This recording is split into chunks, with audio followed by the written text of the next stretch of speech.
Nej,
först var det vi skulle köra enligt programmet så att du började. Och då tänkte jag ringa till dig och säga om det är okej. Men nu säger man nu är det bra. Så nu är det du och Ja, det är man är på sen är det liksom bara mjuka. Så det är där som Vibeka, ljuslinjen med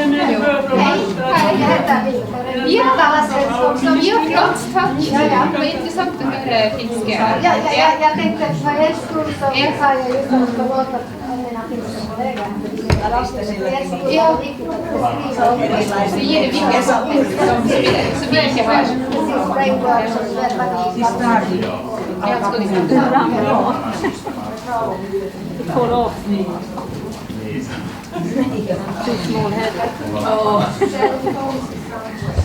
Tiedättekö teetti? in a very Is it on? clever Is it on? place. I don't. Can you help me? Ja, nu är den. Nu är den på. Yes. Så vi kan vänta någon minut till. No, I called you. You call it? Yeah, I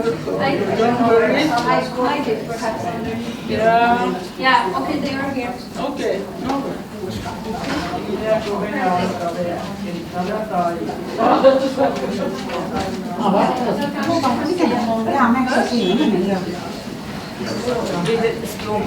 Ja, det är en helt galen språkmix, det är verkligen.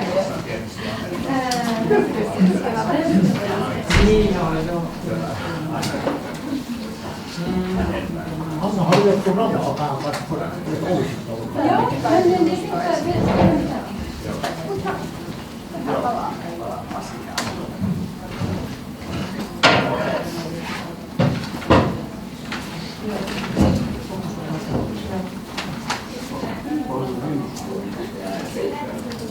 Det ska vara slut så du får en på dig. Ja, men det är väl liksom, det förstår jag. Vill du ändra bilderna själv eller ska jag göra det på den här? Bra.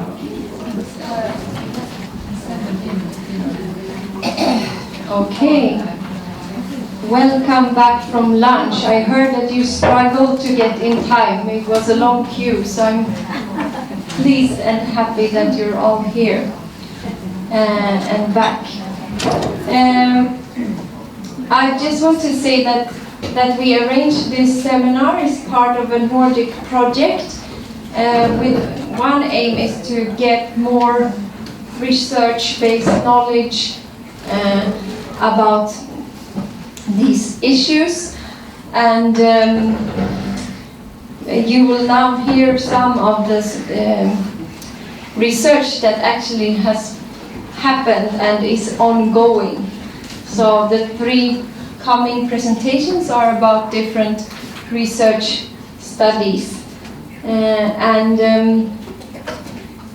this project has been ongoing since the end of 2014, so we're now really pleased that 2 years later we can say that we actually have some new results.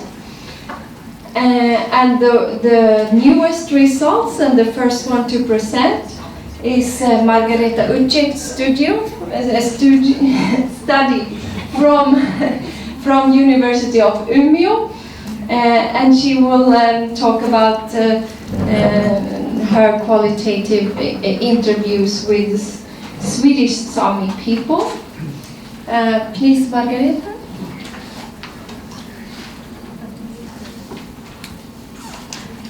Very baby.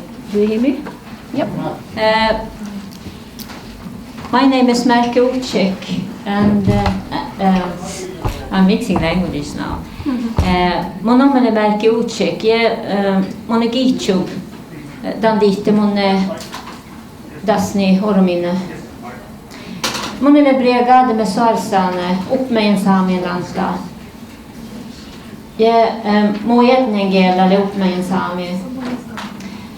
Där är mon ormine i barkomine upp med i universitetas.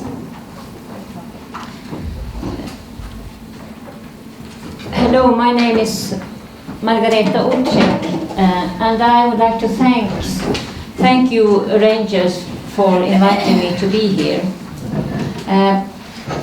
I am born and grew up in Umeå Sami land in Sweden, and today I am living and working in Umeå. I am working at the Umeå University as a researcher and lecturer. And as Anna told, I have done a pilot study about living conditions among Samis with disabilities in Sweden.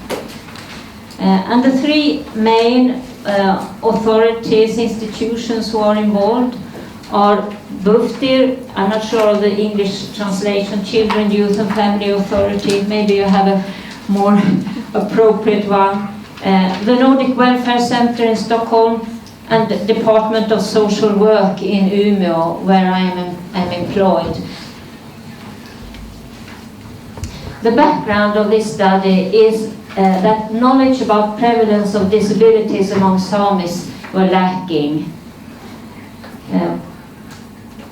Two main groups were identified, and that was persons with physical disability and persons with retardation and similarly groups. And these groups were regarded during the selection of this pilot study I'm going to talk about. The aim of this study was then extended knowledge about living conditions among Samis with disabilities, considering legislation with rights as indigenous and also as persons with disabilities. I also wanted to know about if there were any requests for changes of these conditions. And I also investigated gender differences, if any.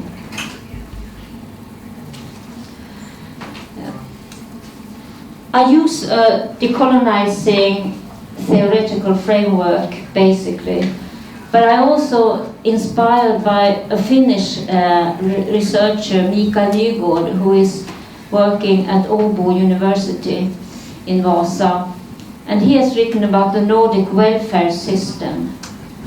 And I used his theories in order to explain how the Swedish welfare system works, since they offered services and measures to all Swedish citizens, including the Samis.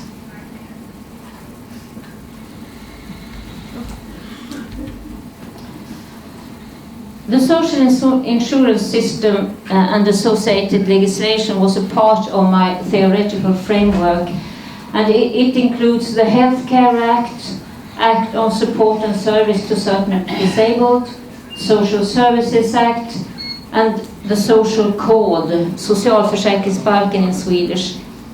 They have collected the legislation on healthcare insurance and the like.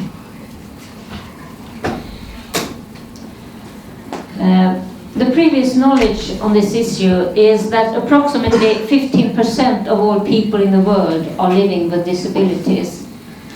And an estimation is that there are similar numbers among indigenous peoples. There are documentation about discrimination against Samis due to ethnicity in schools regarding language, and also about assimilation actions and ideas, among others from authorities. And there are also experiences and documentation about discrimination against persons with disabilities, such as harassments against children with disabilities, and also women with breast cancers has experienced prolonged waiting time in order to have treatment.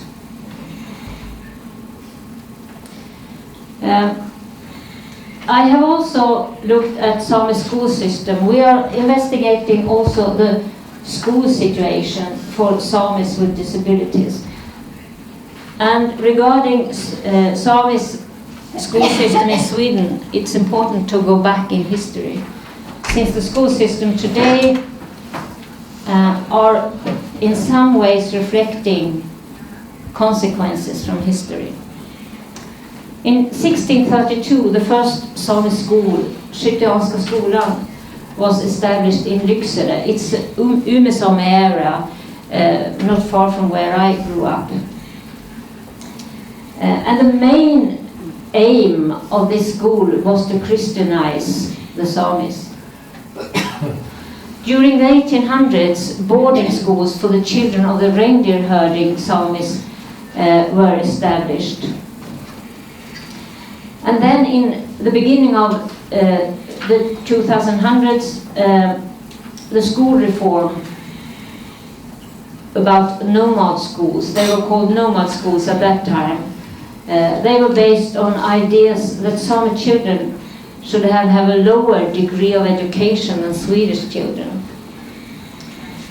And it also reflected a guardian attitude, and its political base was about ideas that Samis was weaker and inferior. The Sami school system has developed in Sweden, and in 1930s there was a decision that Samis should have as equal learning and education system as the Swedish, and also the normal school should be 7 years. It was shorter before.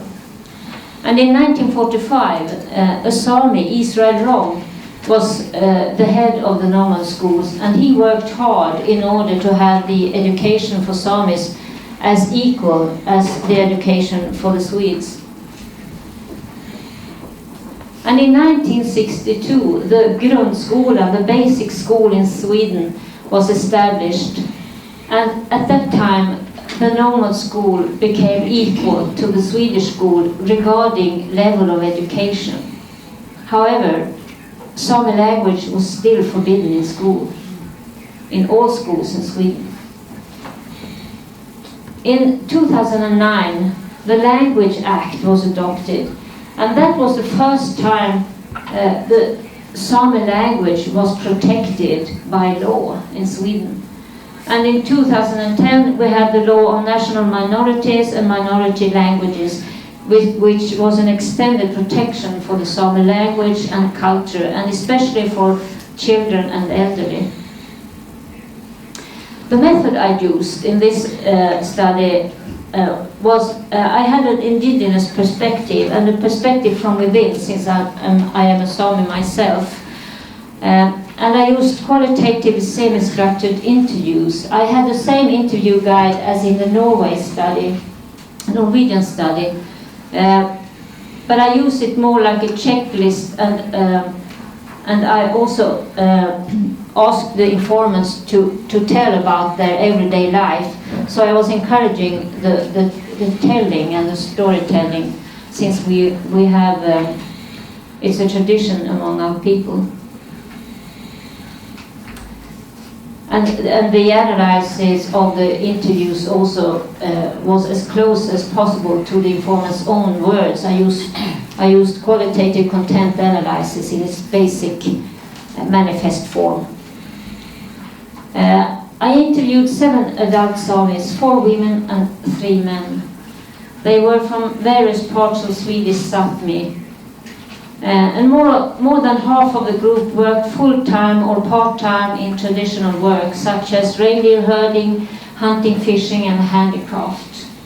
Others were working in Swedish workplaces and had various connections to the Sami society.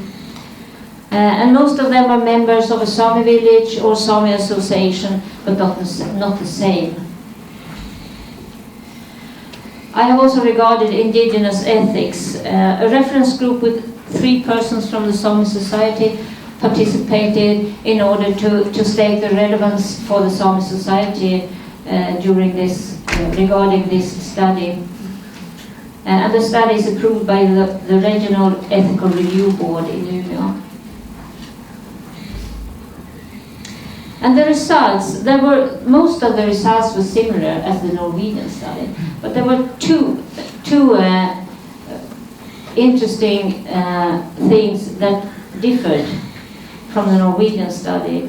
And it was, the first one is all informants show a strong engagement for maintaining the Sami context. They worked in various ways in their everyday life to have their indigeneity and Sami context with them in their life. And that facilitated development of various strategies in everyday life, strategies such as living with their disabilities. One informant said, "I think I am born with that thinking through the whole life. Mother told me when I was a kid, I have always tried to find solutions to myself and to others." And this informant told about how that person had developed aid for facilitating the everyday life in work and in leisure time. Another informant who lived in an urban area said, "We Samis who moved to the cities, we brought our Sami home from our homelands with us in order not feeling lost and isolated here."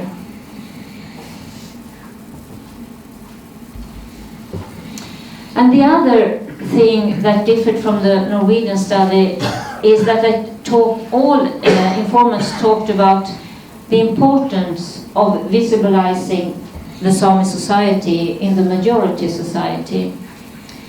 And when that was done, in some communities they are working on that, and it increased the well-being for the informants.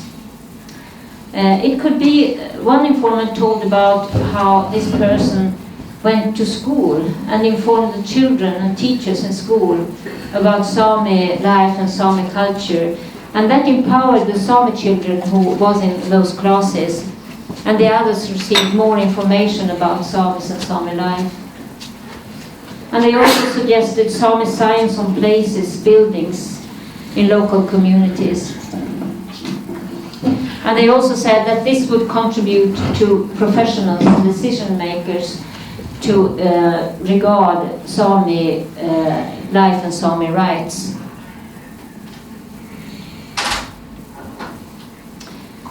And one quote is that more Sami works on things, everyday life things that you see and not always think about, but they are there and get stuck in your brain.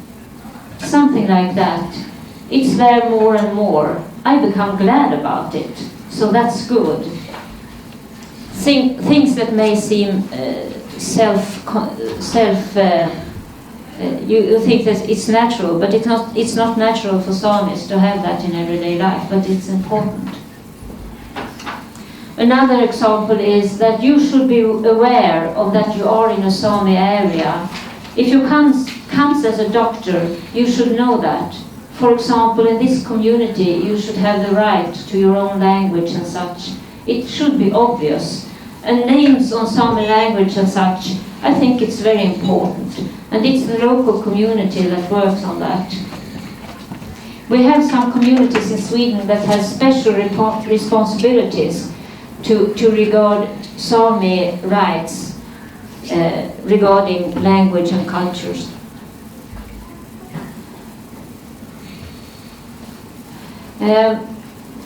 Similar to the Norwegian study, I found that coping with diagnosis and disability was a kind of not putting focus on the disability or diagnose, especially when they had learned to live with the disability and had found a satisfyingly quality of life. And all informants told about that they were a part of a family and or a group, and that was more important than identify themselves as disabled.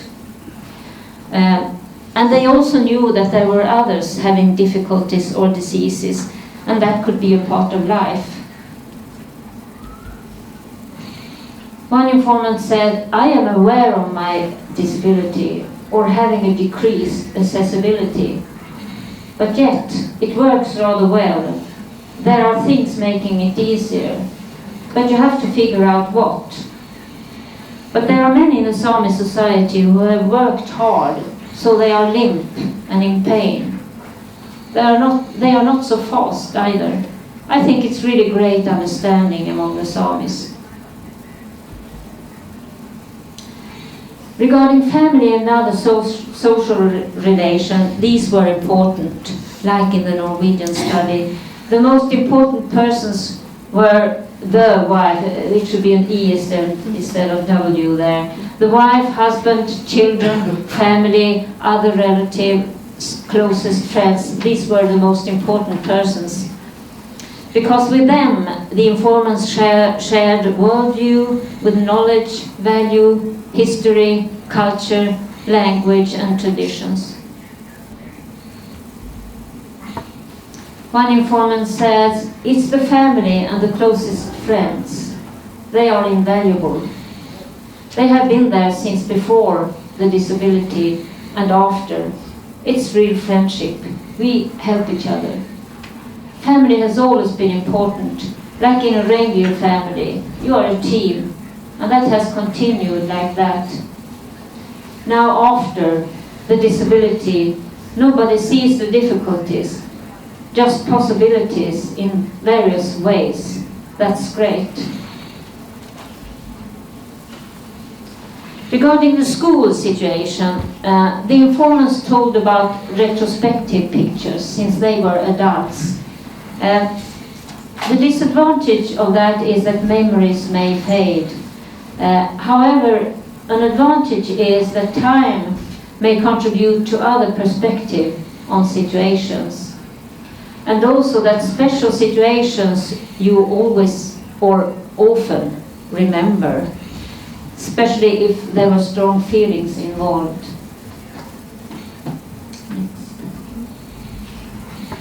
One informant said that one example is that special memories when an adult non-Sami told everyone present that the informant is Sami. That was an example. An informant said that, and that led to bullying of the informant. And the bullying continued thereafter for several years.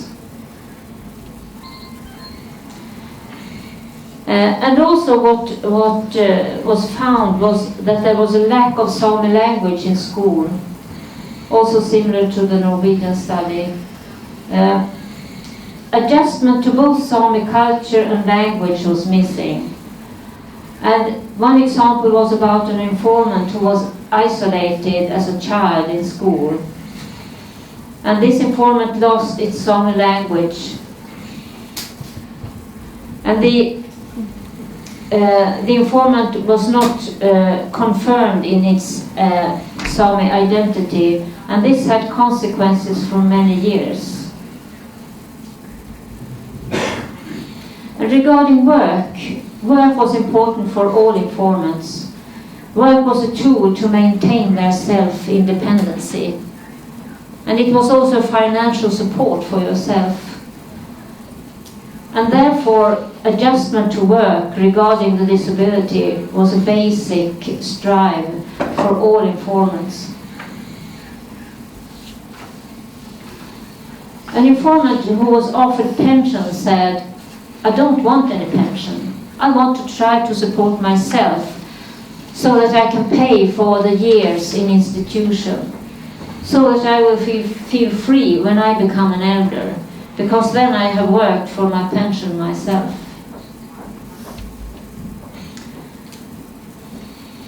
And another informant said, and this informant had made several adjustments to work, for example in reindeer herding, in order to be able to continue with the work. And this informant said, "You change everything. It's like the body is adjusting as well. It's not like before. Life must go on. You adjust your life after it, after the disability that is." And the leisure time and work was not always there was not always an obvious limit between these two, especially regarding those who worked in traditional work. Some exercise, physical, in order to feel better, and that also led to decreased pain, increased well-being, and facilitated everyday life. While some informants struggled to manage everyday life. So how they managed their everyday life varied a lot in this group. One informant said, "You get tired from pain, and it may get boring and hard, but I exercise, and it helps me a lot against pain and getting tired, so it's a good help." While another informant said, "I am depending on relatives helping me. I cannot manage by myself. It's irritating, because I am born to be independent, and now I'm not." Regarding healthcare and social services, there was a resistance to utilize healthcare and social services, and there's one too much A there.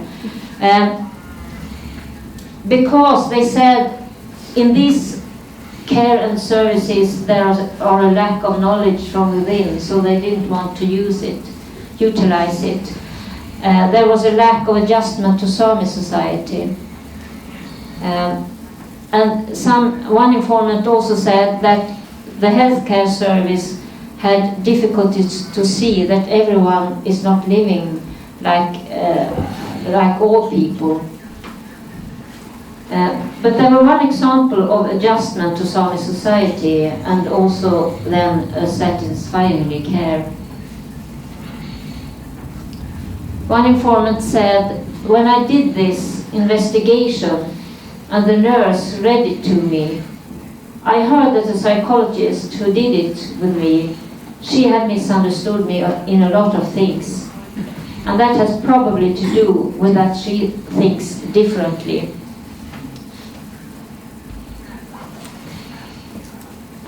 And that was an informant who felt understood by the healthcare. But this informant was satisfied with the healthcare, and this informant said, "With help from medicine and an incredibly good healthcare contact that I have received, I have the same person who is well informed about how I live and what our life looks like, and who manage all contacts related to doctors and others. I am relieved from all such I have experienced earlier. Then you can relax and deal with yourself, instead of being occupied with the healthcare system." Regarding transitions in life, such as moving from home to an institution, or from change from school to work, or not being able to work due to disability, the experiences varied among the informants, and it could be like moving from home to institution without Sami adjustment, having difficult consequences, such as isolation and lost language. And other informants, there were more than one, who were not able to work due to disability, and they told about isolation and dependency. And they developed new ways, some developed new ways of being active with disability. And one informant said, "It's really hard. I become isolated, meet seldom people, and it's hard to be dependent on others." And also one informant told about the collective grief. I didn't ask about that, it just emerged in a story. And this informant said that this collective grief went back in time in history. And I also read Berit Bongo's thesis, and she had written about the meaning of lifelong worldview in health context, and that his history is important. So I also used her thesis to explain these answers. Next. And the informant who talked about the collective grief said that my hardest longing is to be close to my homeland, and that they understand that here, this shame and guilt, and that they wanted to hide their own grown-up for their children, and for me as well. This is my largest grief, and that affects me all the time, and I don't think that people understand my situation, who I am, and what I need. My largest, I forgot to take away the Swedish, and that they understand this, but nothing of that exists here in my everyday surroundings. And this informant also said that it was easier to deal with a disability in Sami context when the informant went back to the homelands. So the Sami context is really important in order to deal with the disability for more than one informant. I also investigated gender and age differences and found such. And the informants told about there were differences in treatment from healthcare. It was harder to being heard if you were a woman, a child, or an elder person. And another gender difference were that more women than men used handicraft for increased well-being. And the conclusions from this pilot study is that it's important with special considerations regarding measures and services offered to Sami women, children and elders with disabilities. It's especially important. It's important for everyone, but especially for women, children and elders. And it's important to consider Sami's rights to speak for themselves. The guardian attitude was still existing, some of the informants said. The guardian attitude that goes back in history a very long time. It's also important with an increased individual adjustment to services regarding the person's life situation, language and culture. And also it's important with adjustments of the social insurance system with its legislations to Samis with disabilities. Thank you, Gifti.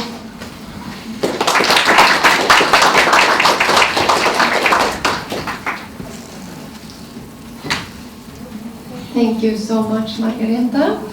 You will also get a small gift to remember that you have been in University of Lapland, and I think we will have some time for discussions and questions later on. So I think we'll continue with the next presentation. and that's from the Norwegian side. And there Margareta refers to a Norwegian study that has been done, and if you haven't seen it, there are still some presentations left outside, but it's the whole one is written in Norwegian, but there is the summary is in English and in 3 different Sami languages as well. So you can have a look there, and there will also be there is one scientific article published about the method and so on, and that one is in English, and there will also come a few more about that. But the research team in Harstad in Norway thought this was so exciting or interesting, and so they decided that they will do another study, and that's what we will hear about now. So please, the floor is yours, Line Melbø. Thank you. First of all, thank you for inviting me to speak about today at this seminar. And as you said, my name is Line Melbø, and I work. Do you hear me? Is it on? No, it's not on. Higher up, like that? Okay. Yeah. I work at the Arctic University of Norway at the campus in Harstad. And as Anna said, we last year finished a study on the situation of Sami with disabilities. And here is the report, and you find it outside. However, when I looked at the participation list of this seminar, it was almost the same people that were at our presentation of the report in May.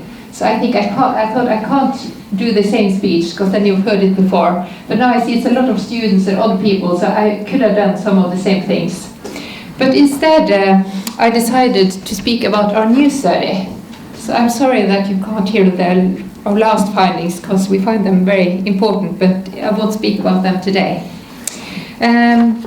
Because doing our first study, we at our research group that is called Diversity and Tolerance did a qualitative study, and we looked especially into everyday life, transitions, and democratic participation. We did 31 interviews, and with people with all sorts of impairments and of different ages, from children to elderly and from both North, Lule, and South Sami areas. But why am I speaking about that? Doing this study, we had some experience with including people with disabilities and Sami background in the study. And with both Sami people and disabled people having experienced a lot of being researched on, not being researched with, we found it very useful involving them in the process themselves. And so we decided we will try to do a bit of a more, doing the research this time more inclusively. Have you heard about inclusive research before? Yes? It's about the people taking part, and of course very often marginalized groups, taking part in the whole research, both being able to decide maybe the topic of the study and taking part in the study, and having an ownership and also some control of the results of the study, and making the study accessible to everybody. So that's sort of the main things in inclusive research. So we decided, due to our experiences, we'll try to do something. And this is from our first study, the qualitative study of the situation of people, Sami people with disabilities. In this study, we included Sami people and Sami people with disabilities in different ways. First, we visited the Sami Parliament to get what we call a collective consent. As you probably know, Sami people had a rather a history of harsh assimilation and also bad experience of research with all sort of like the skull measurements and everything. So we find that they're quite skeptical to being researched. And of course it is rather understandable. So we chose to start with visiting the Sami Parliament and presenting our study, and they had suggestions what is important, and they approved of our study. So that when we went on, we could tell people that we have presented this to the Sami Parliament and they have approved of it. And that helped us. We also had a reference group where people with both Sami background and with disabilities took part in and had suggestions to the interview guide. But we first made it, and they had suggestions to revisions. They also had the suggestions to the recruitment process. And after doing the data collection, we should analyze our findings. And we then went out and visited Sami centers, both in the North, South and Lule Sami area, and discussed our findings with the people themselves. How would you interpret these findings? And had discussions so that the findings were in terms with their understanding as well. And that was very useful. And at last, when it comes to presenting, thank you very much to Piera, who is here today. He has been presenting his experiences, which he also took part in our study with, both at Geneva at the UN meeting and here today. And we've learned a lot from you being able to bring it forward yourself. And also thank you to Anna, who has been making it possible with the funding. So, this year, June, we made an agreement between Bufdir, the Norwegian Directorate for Children, Youth and Family Affairs, and Nordic Welfare Centers, and us at the Arctic Center of Welfare and Disability Studies, making a new quantitative study looking into living conditions of Sami people with intellectual disabilities in Norway. And about the design of the study, in this agreement, some things were settled already, who the informant should be, that it should be a questionnaire, and what, or certain living conditions that we were looking into, such as housing, education, social networks, employment, health, leisure, discrimination, use of social media, democratic participation, etc. And we also agreed that the study should be done in the 10 Sami municipalities in Norway. Yeah, that's not important. So who should answer the questionnaire? Yes, that should be people with intellectual disabilities themselves, and if they wanted to have somebody with them, that they could. But if anybody cannot or didn't want to answer themselves, they could. We will ask or speak to the next of kin, family member, service provider, or. Yeah. So we have made a structured questionnaire scheme with mostly fixed response categories, but also some open questions. And it will be designed in an easy-to-read language, so that it will be able for also intellectually disabled to understand it. But not, and as in very many other studies, of course, those with deep mental retardation won't be able to read. And it will be done both in Sami and in Norwegian. And so then, can we speak about this as doing research inclusively? Because already the topic of the study is already decided. So they don't get to decide the topic themselves. But, however, we discussed this with Melanie Nind, one of the most experienced British researchers in inclusive research, and what she said is it's much more important to take part in what you can than just excluding people because they can't get in control of the whole process. So we think, okay, we'll try. And she said it's not one way of doing inclusive research. The research question has to decide. It's just like making a cake. You don't have one recipe. You will use one recipe making a chocolate cake and another recipe making a carrot cake. And so it will be also in research. There is not one way of doing research inclusively. So we thought, how can we do this in this study, looking into living conditions of Sami people with intellectual disabilities?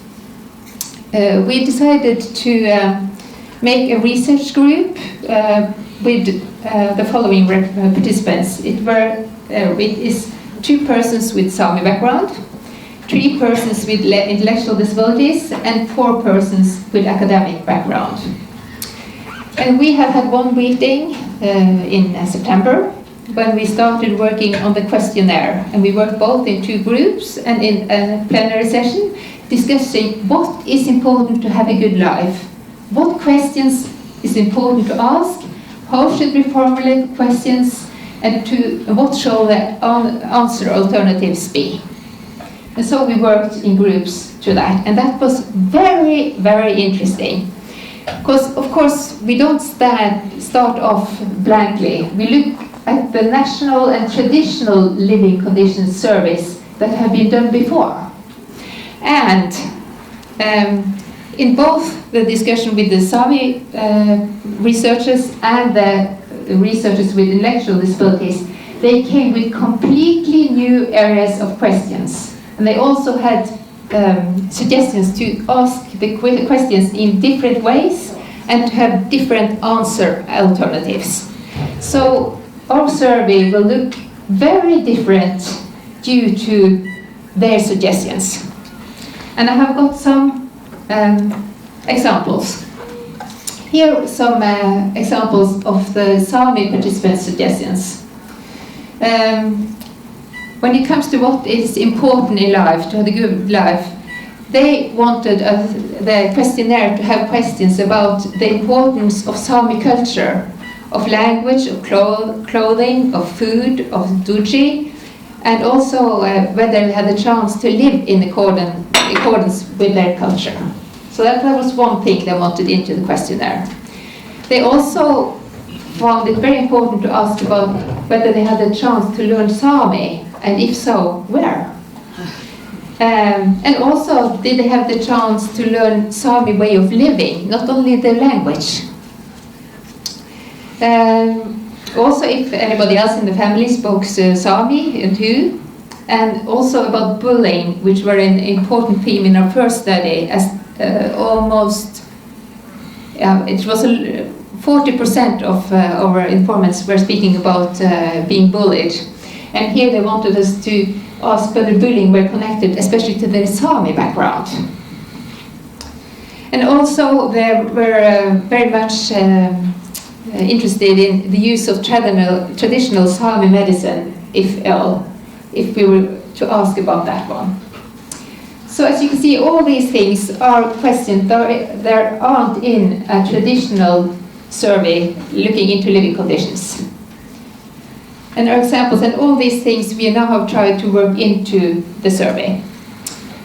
We also, because originally we were going to look into the 10 Sami municipalities in Norway, but they also wanted us to include Norwegian municipalities to see whether the living conditions for Sami people living in and outside Sami municipalities were different.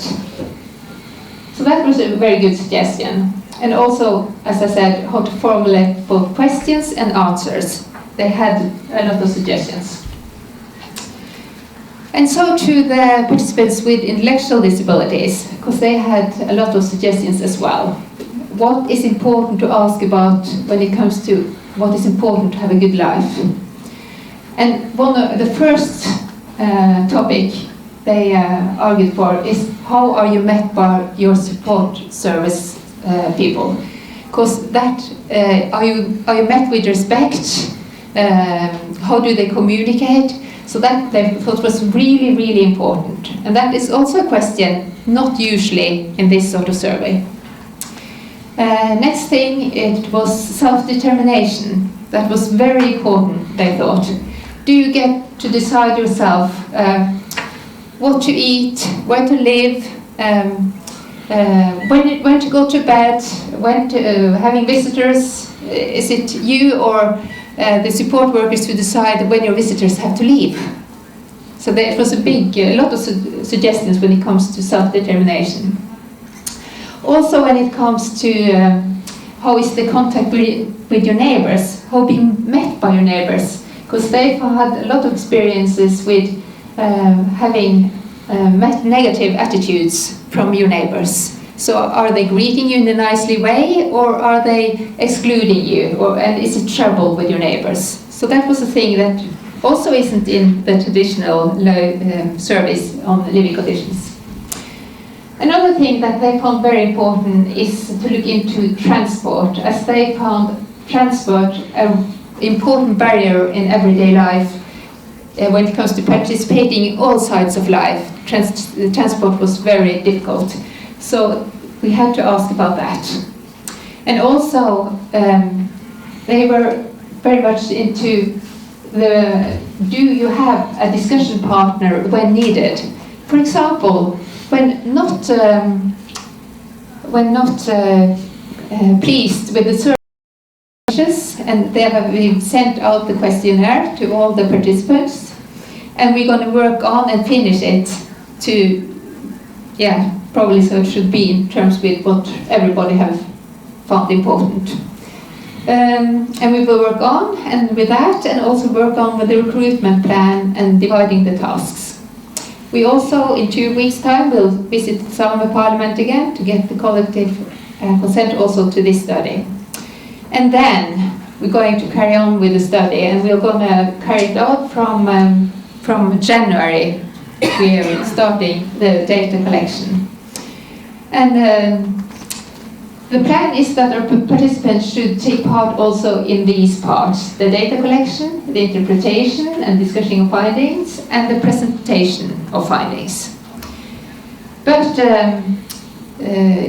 if you look into inclusive research, this is mainly and almost only done in qualitative studies, because it's not easy or how do you involve people in like the interpretation analysis using statistical programs as you do in quantitative studies. But as Melanie said, and she's a really well-known British researcher, and she said, I don't do my statistics either, I pay somebody to do them. But of course we discuss them and we go through the analysis to how shall we understand these numbers. And we do think in the same way. So even though, like our researchers with intellectual disabilities, they can't do the statistic programs, but they can be part of the analysis and discussions. How shall we understand these findings? And then we have to use practical stuff to understand. If we say 80% say they're being bullied by their co-workers at work, maybe. How can one understand this, and what is 80%? Because 80% is a quite abstract number, isn't it? It's not easy to understand what is 80%. So we have to find ways to show what is it, and then we will have to discuss it. But so far, no doubt we have found very many advantages when it comes to doing research inclusively.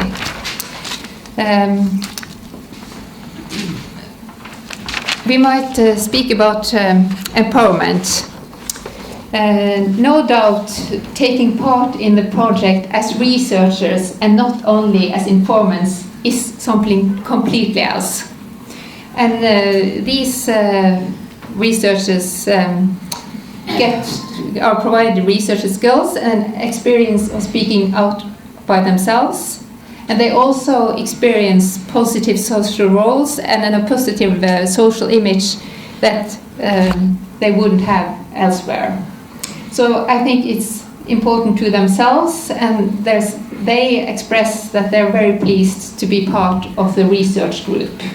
And also they get paid, everybody get paid the same to taking part as researchers, so it should be equal. But not only, of course, I think it's good to everybody taking part, but also it's really important to the quality of the study. Because the questions and the answer alternatives in the questionnaire, by working like this, we make sure that these are relevant to people with Sami background and people with intellectual disabilities. And we make sure that it is in terms with Sami reality, culture and traditional way of communicating.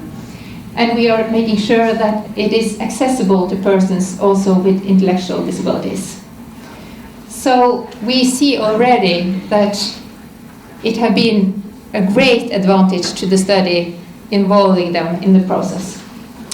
So it comes to, also they will take part in when it comes to validating the analyzing process, just as the last one, we will, but even participating more, we will discuss how to understand the findings, so also these will be in terms with both Sami understanding. Yeah. And also making it accessible. We will have our co-researchers, and I'm so sorry that I can't bring them with me today already, because how am I to speak about inclusive research without including those being included, taking part in the inclusive? So that's a paradox, but they will take part in our further presentations. And these will also be made in easy read versions and in the use of other materials, so it should be easy to access for everybody. So, as I said, it was some challenges as we're looking into now, because how involving people with some background and intellectual disabilities in the data collection and in the analyzing process, especially in quantitative methods, where it's very important to do exactly things in the same way, to make sure you actually measure the same thing. But as Melanie and others have said, everybody do not have to do the same things. So everybody's taking part, but not doing the same things. But some of our Sami researchers are also doing the interviews. When it comes to resources, no doubt it takes much more time and it costs more money to involve people in the whole process. Making everything accessible, having time for meeting where everybody can meet, discussing everything, that not only one or two researchers decide all these things, but everybody's taking part. But even so, the advantages are really great. So far, we are just sorry that we haven't worked with this even more earlier and involved everybody really stronger and even more. So we are really looking forward to the rest of our study. So our conclusion so far is doing research inclusively does not mean that all participants have to do the same throughout the research process, but that everybody's contribution makes it possible to answer questions we could otherwise not answer. And by doing our research inclusively, we try to make sure that the study addresses issues which really matter and which can lead to improved lives. We've tried to make sure that access and representative views and experience of Sami people with intellectual disabilities, and we try to contribute to that Sami people with intellectual disabilities are treated with respect. So, that was very quickly. Thank you for your attention.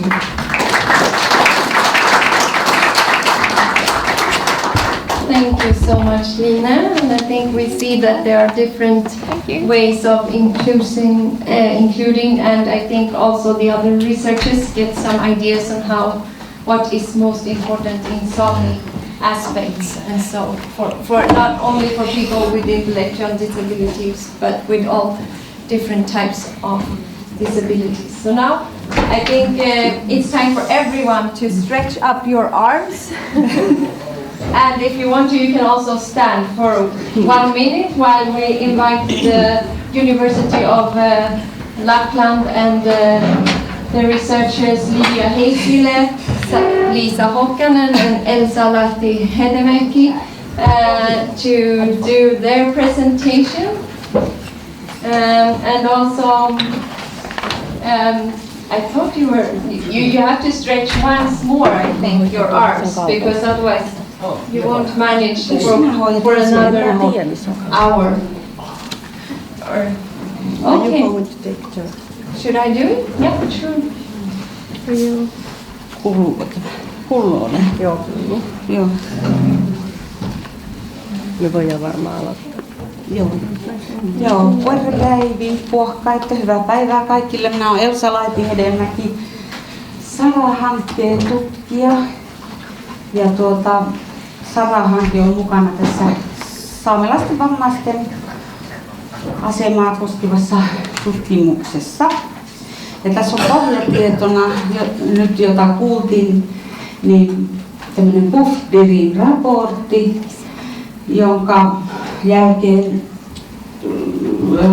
Buffdir on rahoittanut ja koordinoinut tämmöistä EMWC eli Nordic Welfare Centerin esiselvitystä pohjoismaisesta saamelaisten vammaisten ihmisten asemasta koskevaa tutkimusta. Ja nyt Suomessa toteutetaan tämmöinen suppea pilottitutkimus eri tavoin vammaisten saamelaisten ihmisten tilanteesta. Ja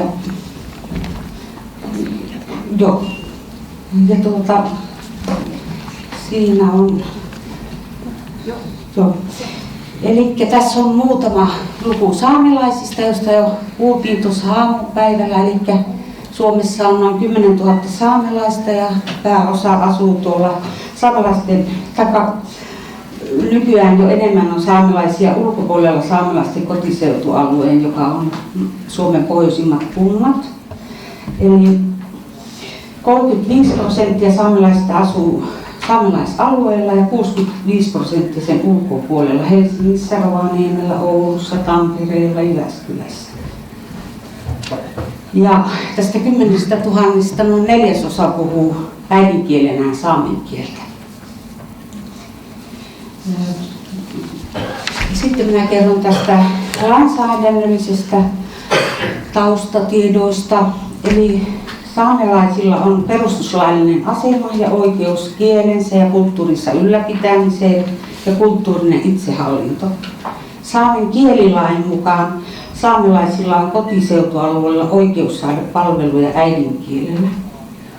Ja yhdenvertaisuuslaki kieltää syrjinnän, joka perustuu muun muassa etniseen taustaan, kieleen ja vammaisuuteen.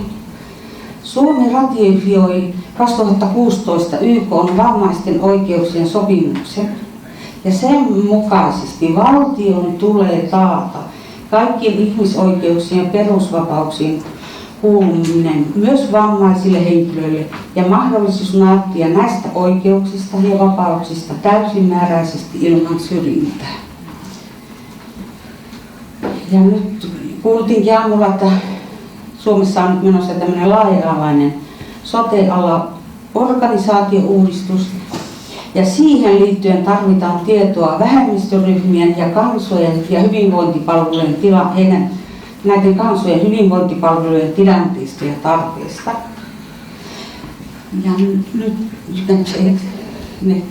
Ja tämän tutkimuksen tavoitteena, joka nyt on marraskuussa aloitettu täällä Lapin yliopistossa, niin on saada tietoa saamelaisten vammaisten henkilöiden kokemuksista arkipäivästä selviytymisestä ja heidän osallisuudestaan yhteiskuntaan. Ja erityisenä kiinnostuksen kohteena on nämä sosiaali- ja terveysalan palvelujen käyttö. Ja tehdä sekä tutkia heidän mahdollisuuksia ja esteitä tulla kuulluksi kansalaisena, saamelaisina ja vammaisena henkilöinä. Tavoitteena on kartoittaa tärkeimmät ongelmat ja mahdollisuudet Suomessa ja osoittaa keskeiset kehittämiskohteet. Ja tämä on pilottitutkimus, jonka tavoitteena on luoda pohjaa syvemmälle tutkimukselle. Ja Liisa kertoo enemmän tästä tutkimuksesta. Kiitos Elsa. Minä jatkan myös sitten suomeksi. Päädyimme tähän, kun täällä kuuleman enemmistö on nyt sitten suomen kieltä taitavia, jos ei suorastaan suomalaisia. Ja nyt on kuultu jo sitten tämä norjalaisten niin kuin jo toisessa vaiheessa oleva tutkimus. Kiitoksia. Ja sitten kuulimme Ruotsissa juuri toteutetun ja kohtapuoleen nähtävästi myös raportoitavan tutkimuksen. Ja nämä 3 tutkimusta on tarkoitus olla niin kuin linjassa keskenään. Ja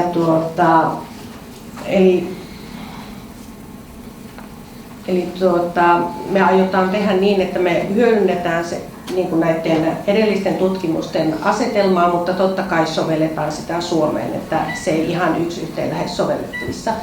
Tämä viimeinen esitys oli nyt ylisi jo tämän niin kuin verrannollisen tutkimuksen, mutta tämä osallistava tutkimusasetelma on niin kuin meillä ollut suhteellisen keskeisenä tässä toisessa taustalla olevassa eli SARA-hankkeessa.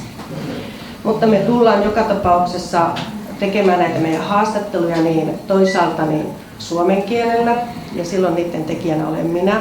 Te näittekin jo sen, että äidinkieltään ja yleensä saamen kielen taitoisia ei ole koko saamenkielinen väestö, niin tässä on sitten niin, että minä teen ne olen täysin suomalaisella taustalla oleva henkilö, niin teen nämä suomenkieliset haastattelut ja Elsa tekee sitten pohjoissaamelaisen saamen kielellä niin tämän haastattelun ja muilla saamen kielillä meillä ei haastatteluja tehdä.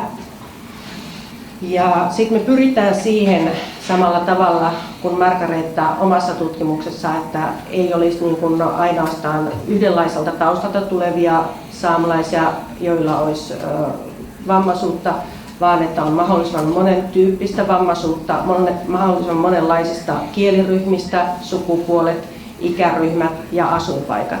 Eli että meillä on tietoisesti tässä tarkoituksena esimerkiksi tavoittaa niin myös Saamen kotiseutualueen ulkopuolella asuvia, jotta saataisiin sitä laajempaa kuvaa. Ja kuten Elsa sanoi, kun tämä on pilottitutkimus, niin tästä voi sitten tulla tarvetta laajentaa jotenkin.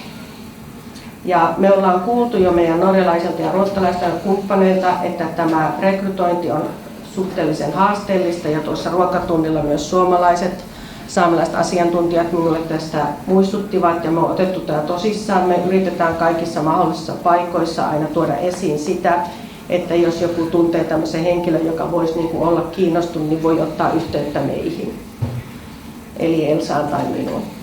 Ja sitä kautta tullaan osaksi tätä meidän haastattelumateriaalia. Ja sitten tämä lumipallomenetelmä tarkoittaa sitä, että kun me ensimmäiset löydetään, niin heitä yritetään käyttää sitten apuna jatkossa. Mutta tietenkin meidän pitää yrittää pitää huoli just tästä, että olisi monenlaista edustavuutta. Ja sitten todella tämmöinen 10 haastattelun tarkoitus olisi olla, ja ensi kuussa aloitetaan, ja parissa kuukaudessa nämä haastattelut on todella pienimuotoinen pilottitutkimus, niin haastattelut olisi tehtynä. Ja ihan samanlainen analyysimenetelmä meillä on käytössä sitten myös, kun niin kuin tuossa Margareta äsken kertoi, eli laadullinen sisällön analyysi. Ja sitten meillä on tässä erityisen tärkeää on tämä eettiset lähestymistavat lähinnä sen takia, että Suomessa saamelainen väestö ei ole kovin suuri, ja sitten mennään vielä sen erityisosa-alueeseen, eli niin kuin vähemmistöön, joka on vammaiset, ja sitten tämä tarkoituksena on sitten se, että me yritetään olla mahdollisimman tarkka siinä, että anonymiteetti säilyy läpi prosessin siinä määrin tietenkin, miten haastateltavat itse tahtovat, ja sitten meillä on niin kuin tässä nämä SARA-hankkeen niin osallistavat rakenteet taustalla, mitä käytetään, ja sitten no niin, ja ei vielä mennä hetkinen, pitää siitä varmaan joku muu. Mä olin valmistautunut pitämään tämän englanniksi, ja nyt mä huomaan, että kun mä puhun suomeksi, niin en meinaa pysyä tässä samassa vauhdissa.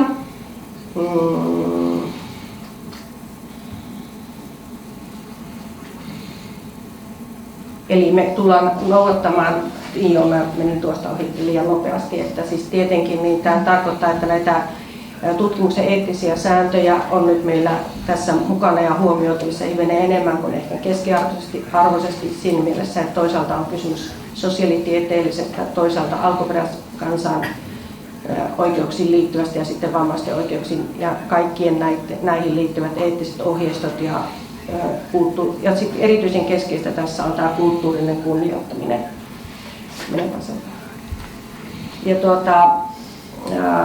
tämä kulttuurinen, minä kyllä nyt sanon seuraavalta kalvolta, anteeksi vaan jo, että kulttuurinen kunnioittaminen on sillä lailla erittäin vaativaa, niin kuin minulle henkilökohtaisesti, ja sen takia Elsan asema on tässä hyvin keskeinen, eli että tavallaan Elsa on se kulttuurinen asiantuntija ja tietyllä lailla konsultoi mua, auttaa tulkinnassa, on mukana tietenkin myös siinä tulkinnassa, mutta että mä teen sen niin kuin tieteellisen tylsän työn siellä taustalla ja Elsa pitää osaltaan huolta siitä, että mä yrittäisin ymmärtää sitten sen kulttuurin ja tulisi ne tulkinnat tehtyä oikein.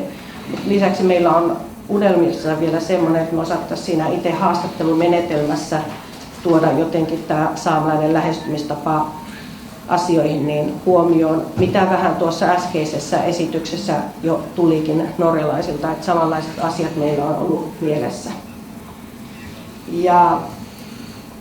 Eli meillä on nämä 2 taustahanketta tässä, toinen on tämmöinen, molemmat on ESR-rahoitteisia, toinen on vammaisuuteen ja toinen on saamelaisuuteen, ja me ollaan rekrytoituna niihin niin taustahankkeisiin osa-aikaisesti tai täysaikaisesti, jolloin siis sieltä saadaan toivottavasti lisää asiantuntemusta niin käyttöön, plus sitten se on se koko tämä Lapin yliopiston asiantuntemus, josta aamulla jo kuultiin näistä saamelaisopinnoista. Saamelaista hyvinvointitutkimuksesta on tämä SARA nyt tällä hetkellä käynnissä. Sitten meillä on paljon meillä on täällä kuntoutustiede, joten meillä on tästä vammaisten ihmisten elämästä paljon tietoa ja myös sosiaalityön puolella sensitiivistä tutkimuskäytännöistä, mitä siitä seuraa, ja tietenkin sosiaalityö on täällä todella iso oppiaine. Ja tuossa on nuo meidän hankkeen perustiedot, eli virallisesti me on aloitettu,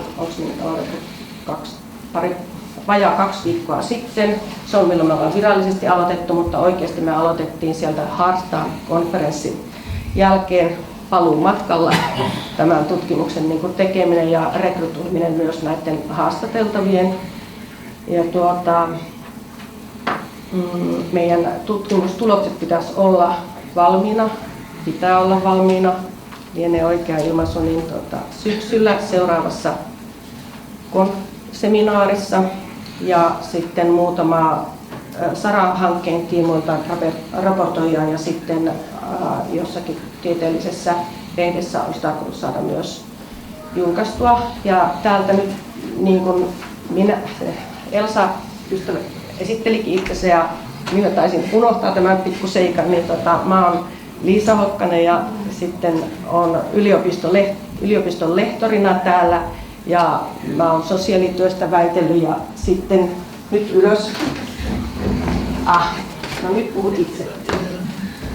Lyhjä Heikkilä, yliopistotutkija tässä SARA-hankkeessa projektikoordinaattorina, niin osallistun tähän niin tämän SARA-hankkeen puolesta, että me yritetään löytää synergiaetuja ja tavallaan kun SARA-hankkeessa selvitetään saamelaisten palvelukokemuksia, tyytyväisyyttä ja tarpeita, niin tämä mahdollistaa sen, että erityisnäkökulmana tarkastellaan vammaisten henkilöiden erityiskysymyksiä lähemmin sitten. Ja tästä VAMO-hankkeesta voisi sanoa, että täällä on VAMO-hankkeen toimijoita aika useita ja aamupäivällä oli useampia läsnä, että me yritetään saman tien saada tälleen myös implementoitua tai juurrutettua niin sitä saamelaisten vammaisten asemaa koskevaa tietoutta myös siihen laajempaan suomalaiseen vammaistietämykseen, että nämä ei niin kuin sillä lailla eriytys, että jos meillä ei ole koko ajan eläviä yhteyksiä näihin laajempiin yhteyksiin, niin se voi olla, että se tieto ei taaskaan, mitä me tuotetaan, niin sitten tavoita eteenpäin. Ja sitten tietenkin, niin nythän mä en osaa sitten taas suomentaa tätä Ulfdiria.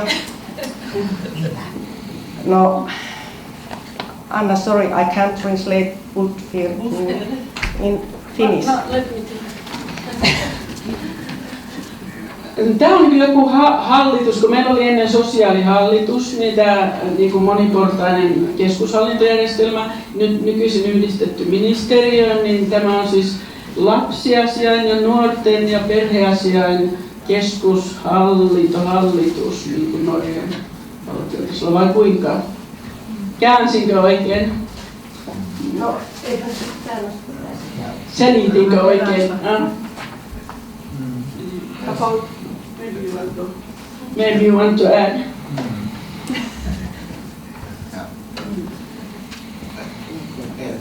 To explain the role of the directory, well, it's in 2013, the Norwegian Directory of Child, Youth and Family Affairs did a kind of research about living conditions for people with intellectual disabilities.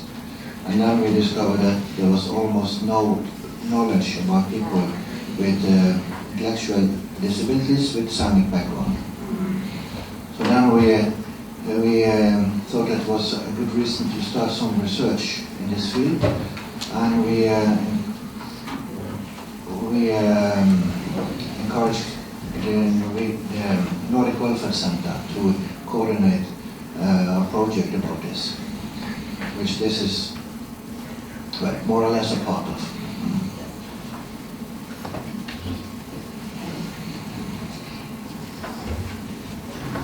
Eli meillä on, niin kuin tuossa näette sitten budjetin koon, niin tuon verran sitten sieltä rahaa käytettävissä nyt tässä pian.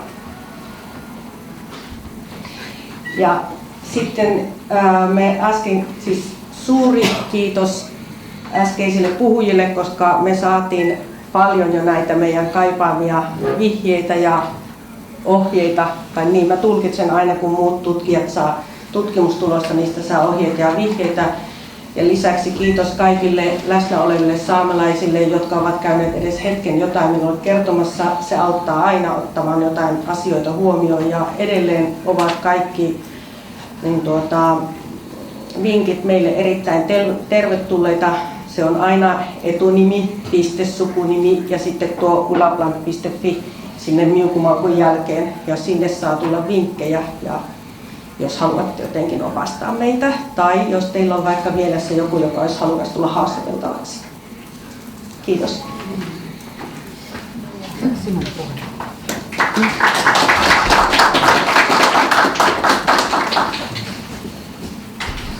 Okay, thank you so much, all of you, and I think you're working at the same place, so you'll also get some coffee that you can share perhaps on one of those Swedish fikas where you drink coffee and develop your thoughts about different things.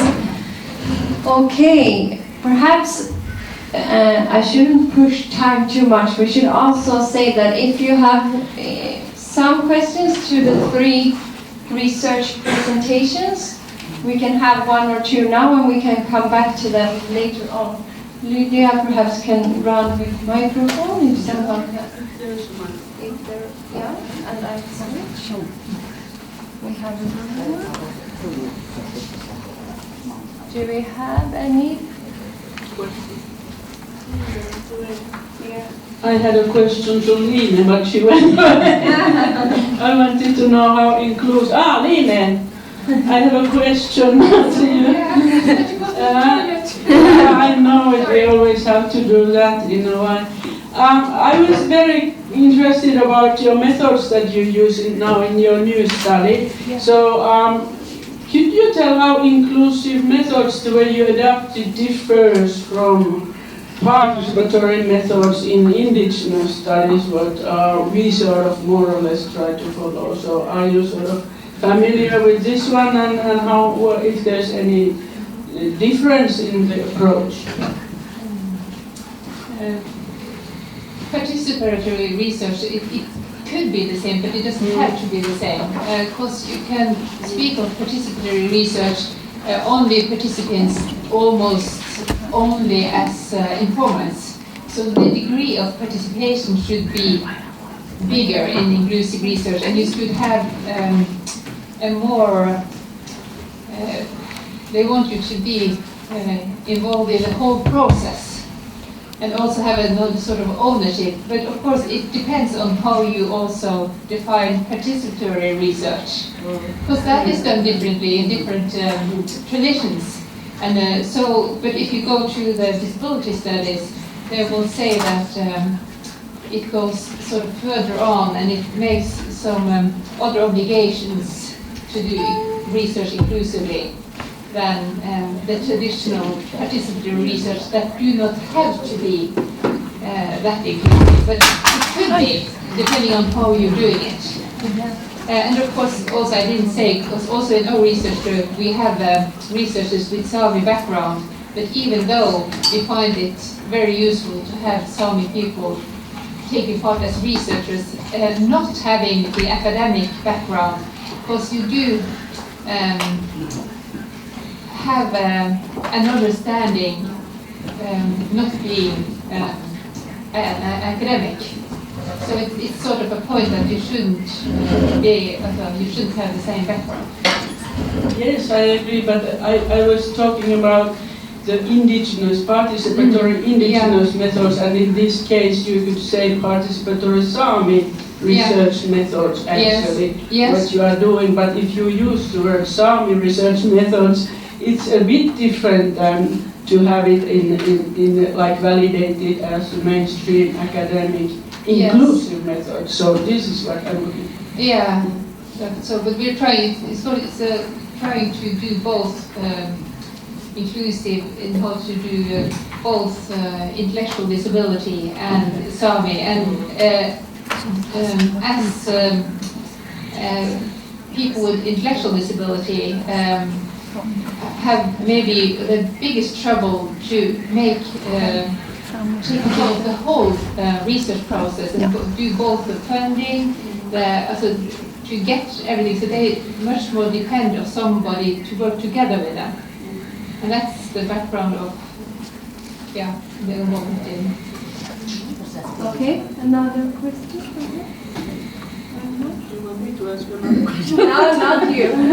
If there is if not, you'll come back with questions and discussions later on. But now it's time to, since we're a Nordic project, we don't stay in one country, so we travel all over Sápmi, of course, and now we're back in the Norwegian side.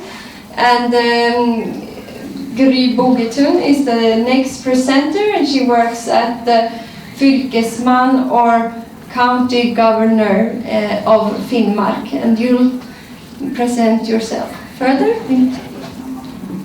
Thank you very much. Oh, this was very loud, wasn't it? At first, I would like to thank the Norwegian Center of Welfare for the invitation to this conference. As you said, my name is Gry Bogetun. I will present our project on behalf of myself, the county governor, and a colleague who is a part of this project. Her name is Sunniva Sømholt.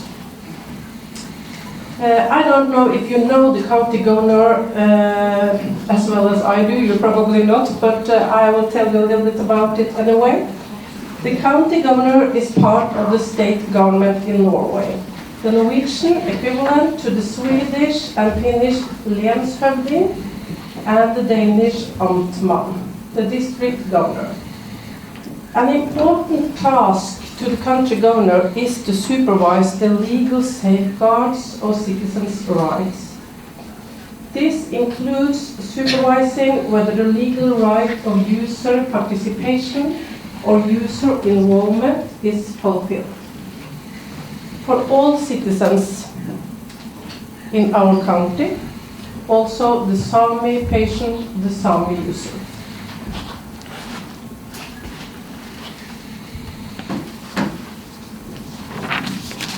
You probably know this from before, but this is the map of our county, Finnmark. As you can see, the municipalities have different colors. I want your attention at the green municipalities: Kautokeino, Karasjok, Porsanger, Tana, and Nesseby. They are defined as Finnmark's Sami Management District. In these municipalities, the Sami people have legal rights to use their own language in their meetings with public health and social institutions and in their meetings with the county governor, people like me.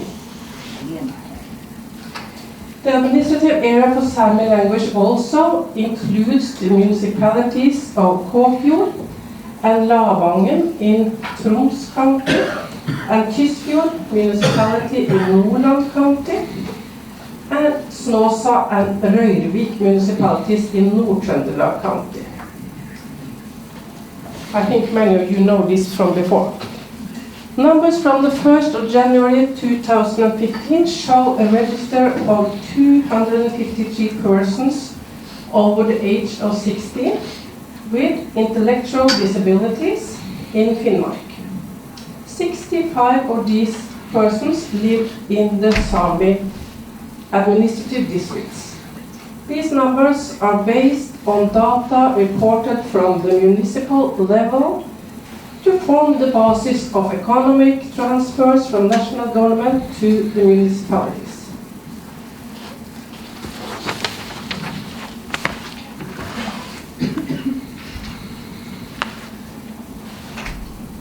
Our superior authorities are the Norwegian Directorate of Health and the Norwegian Board of Health Supervision.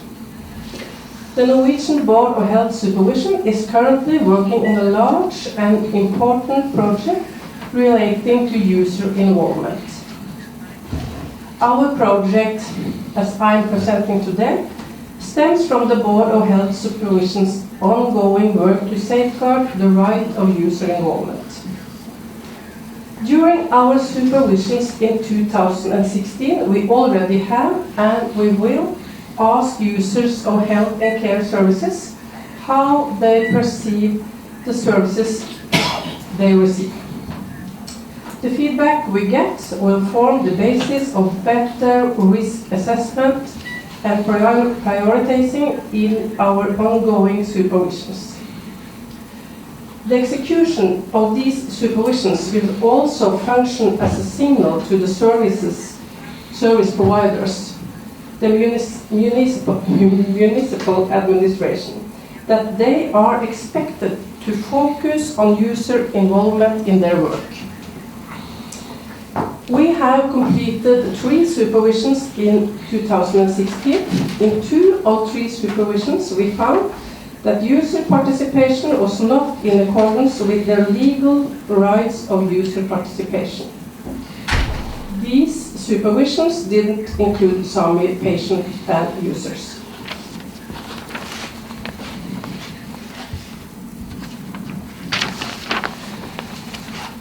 Project user involvement, user participation, we are using both words. We haven't decided yet. For the Sami patient, the Sami user. The project user involvement is financed by the Norwegian Board of Health Supervision. The purpose with the project is to develop a tool for surveying individual prerequisites for user involvements. Develop a tool for surveying the cultural context the user patient is in. Develop a tool for surveying whether we as the supervision authority need an interpreter. We will also develop tools or guidelines for our meetings and interviews with the user, patient, family, guardians, service providers. We want to improve our information about the supervision, and we want to design an improved interview guide protocol. We also want to develop a tool for oral evaluation of the interviews for user, for patient, service providers, and family guardians. Oral communication is much deeper rooted in the Sami tradition than written. We will therefore aim to provide an opportunity for oral evaluation to persons involved in the interview during the supervision. This is what we are working on this fall, and we hope to present it to our reference group in December before we report to the Norwegian Board of Health Supervision, also in December.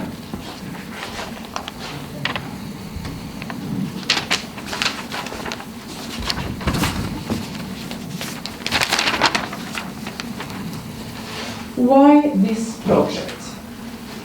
This project is a result of our experiences with supervision. Meeting persons with intellectual disabilities, during supervisions we have experienced that the cognitive impairment in combination with possible communicative impairments have rendered difficult explaining who we, the county governor, represent and why we want to talk to them. We have, however, also experienced that through surveying the level of impairment and need of communication support, we are to a certain degree able to get the feedback needed to understand if the right of user involvement, user participation is fulfilled. Meeting the Sami user patient, we find it more difficult to communicate who we are and why we come. The meetings have been characterized by sparse communication where we have not been able to gather the necessary information to consider the level of fulfillment of the right of user involvement. Our experience is not being able to facilitate actual user involvement in our meeting with the Sami user or patient. Our explanation for this failure is our own lack of knowledge and understanding of the Sami culture, the Sami language, and the differences in the communication form. Furthermore, is it essential to the Sami user patient's feeling of involvement that the supervisor have knowledge and understanding of Sami language and culture? It is likely that the lacking knowledge of Sami language and form of communication may reduce the user or patient's potential to report their views and experiences. Correspondingly, will the supervisors be less able to understand the views and experience that are being communicated to them? The fact that the supervision authorities lack any meaningful competence in terms of communication with Sami persons with intellectual disability may mean a reduced possibility for actual user involvement. You may wonder why we haven't hired people with competence in Sami culture and language to give the best opportunities for patient and user participation. The answer is we have tried. I have been working with the county governor for 18 years, and we try with every advertisement for new colleagues. We describe that we will prefer persons with this special competence. In Finnmark, it's not special in Finnmark. But we don't have anyone who applies for the jobs. So they have to, the Sami people, the Sami patients, the Sami users have to deal with us Norwegians with no or a little competence.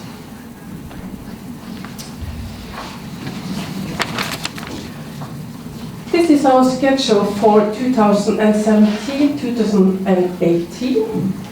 We have the opportunity to test tools in 3 municipalities in Finnmark. We will evaluate and work out guidelines to share with other counties in Norway. We hope this project can result in real supervision of the legal right of user participation for Sami patients and users.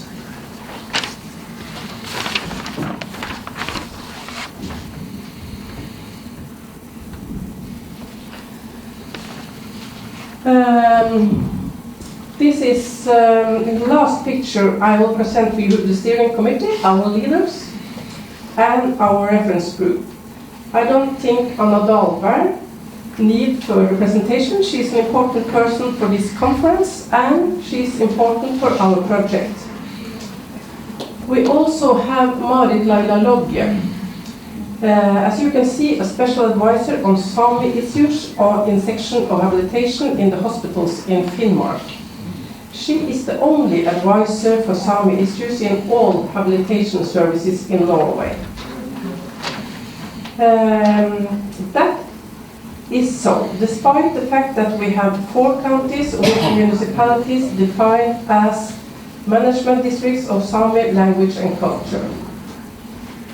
We have just started this project. So far we have experience, competence about the patient and users in general. We have a project plan and a good reference group.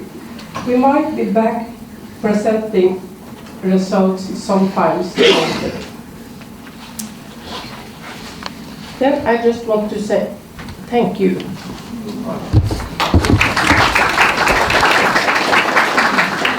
Thank you so much, Gry. And of course, I try not to only represent myself, but the experience from the whole Nordic region as good as I can, also without the Sami background. But anyway, we'll do as good as we can, and you'll also get this small coffee spoon for remembering being in Rovaniemi. Thank you so much. And before break, we'll also jump back to Finland, and we'll have a short presentation from Sami Suster and Risten Raunamaga. You'll present yourself more into detail, I think. And as you can see, it's an intense day, but it also shows how much has been done since BUF did their first survey about what do we know. Now we can actually say that we know some things and we know what we don't know better also. Let's see if they are mixed together.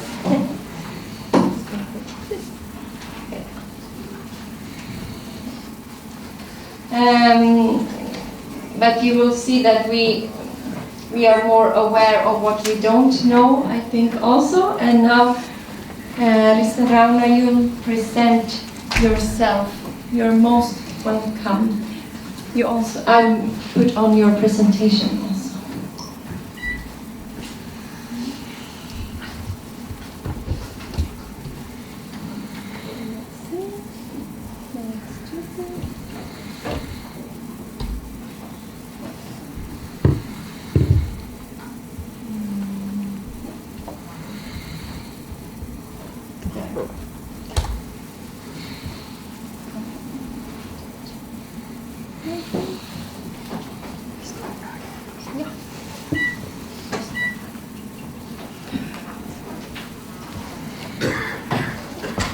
Kuuluuko?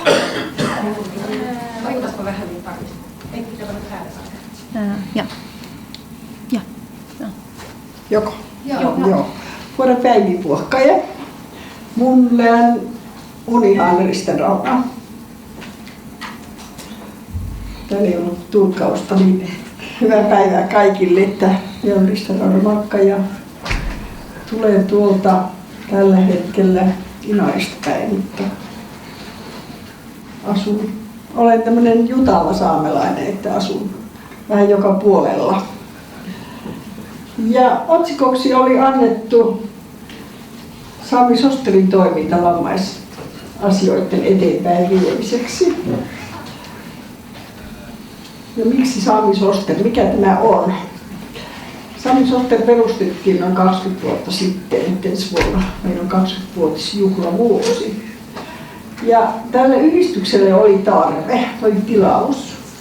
Oli tehty monia selvityksiä saamelaisten sosiaali- ja terveyspalvelujen tarpeesta.